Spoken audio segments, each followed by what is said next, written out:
Hi friends, welcome to SS culinary. இன்னைக்கு நம்ம சேனல்ல சக்கரவள்ளி கிழங்கு வச்சு ஒரு ரெசிபி தாங்க பார்க்க போறோம். இந்த ரெசிபி ஒரு பெஸ்ட் சைடிஷ் ரெசிபின்னு கூட சொல்லலாம். அப்படி இல்லைன்னா ஈவினிங் ஒரு ஸ்நாக்ஸா கூட நம்ம எடுத்துக்கலாம். அந்த ரெசிபி என்னன்னு தெரிஞ்சுக்கிறதுக்கு முன்னாடி எங்களோட சேனல்ல நீங்க சப்ஸ்கிரைப் பண்ணலாம், மறக்காம பண்ணிடுங்க. அப்படியே பக்கத்துள்ள பெல் பட்டனையும் கிளிக் பண்ணிடுங்க. இன்னைக்கு நம்ம சக்கரவள்ளி கிழங்கு வச்சு வடை எப்படி பண்ணலாம் தான் பார்க்க போறோம். வாங்க பார்க்கலாம்.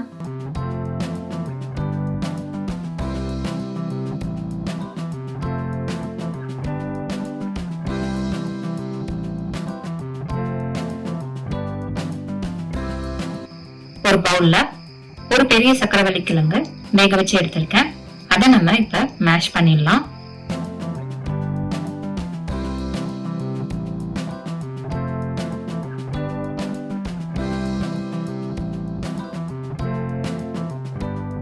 கிழங்கு நல்லா மேஷ் ஆனதுக்கு அப்புறம் ஒரு கப்பு கடலை மாவு சேர்த்துக்கலாம், அரை கப்பு அரிசி மாவு சேர்த்துக்கலாம்,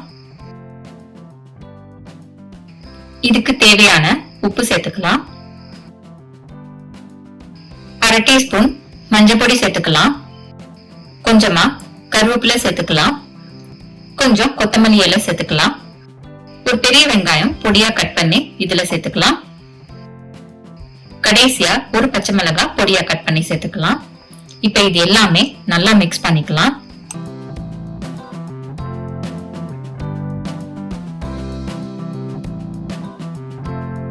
இது மிக்ஸ் பண்ணும்போது சப்போஸ் தண்ணி தேவைப்பட்டதுன்னா இந்த மாதிரி தண்ணி லைட்டா கையில எடுத்து தெரிஞ்சு விட்டுட்டு அதுக்கப்புறம் பிசைஞ்சுக்கோங்க.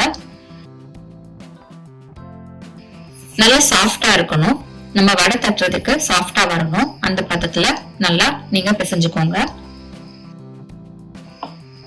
மாவு நல்லா பிசைஞ்சதுக்கு அப்புறம் நம்ம உருண்டை பிடிச்சு வடை தட்டிடலாம். இந்த மாதிரி பால் போல பண்ணி பிரஸ் பண்ணி நடுல ஓட்ட போட்டோம்னா நம்ம உளுந்த வடை போடுற மாதிரி நடுல ஓட்ட போட்டு இந்த ஷேப்ல நம்ம எடுத்துக்கலாம்.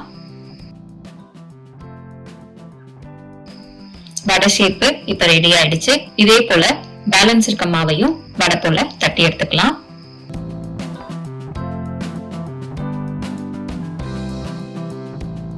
உங்களுக்கு இந்த மாதிரி வடை போல தட்ட பிடிக்கல அப்படின்னா இத நம்ம பால் போல உருட்டிட்டு போண்டா போலையும் ஃப்ரை பண்ணி எடுத்துக்கலாம்.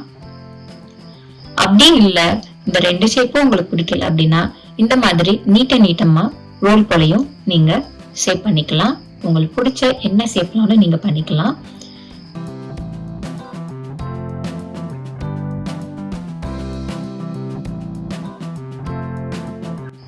இந்த மாதிரி நீங்க டிஃப்ரெண்டா ஷேப்ல ஃப்ரை பண்ணும்போது குழந்தைங்களும் ரொம்ப விரும்பி சாப்பிடுவாங்க. வடையா தட்டினீங்கன்னா மத்தியானம் சாதத்துக்கு வச்சு சாப்பிடலாம். இந்த மாதிரி டிஃப்ரெண்ட் ஷேப்ல பண்ணீங்கன்னா ஈவினிங் ஸ்நாக்ஸா கூட நீங்க வச்சு சாப்பிடலாம். இப்போ இது எல்லாத்தையுமே நம்ம ஃப்ரை பண்ணி எடுத்துடலாம். அதுக்கு நான் ஒரு கடாயில எண்ணெய் ஊத்திக்கிறேன். எண்ணெய் சூடானதுக்கு அப்புறம் நம்ம தட்டி வச்ச வடைய இதுல போட்டு ஃப்ரை பண்ணிடலாம்.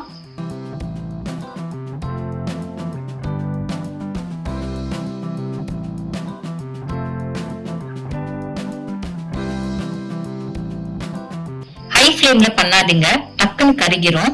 மீடியம் ஃப்ளேம்லயே பண்ணுங்க.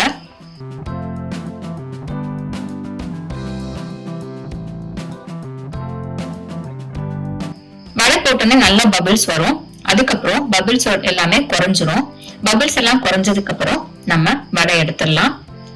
பாருங்க நல்லா ஃப்ரை ஆயிடுச்சு. இப்ப இது ஒரு பிளேட்ல மாத்திடலாம்.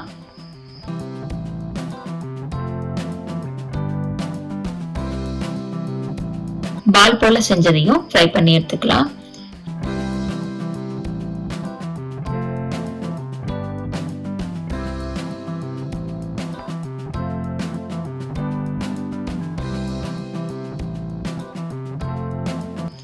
பாருங்க நல்லா ஃப்ரை ஆயிடுச்சு. இப்ப இது ஒரு பிளேட்ல மாத்திடலாம். ஃபைனலா நம்ம நீட்டமா உருட்டணும் இல்லையா, அதையும் நம்ம ஃப்ரை பண்ணி எடுத்துக்கலாம்.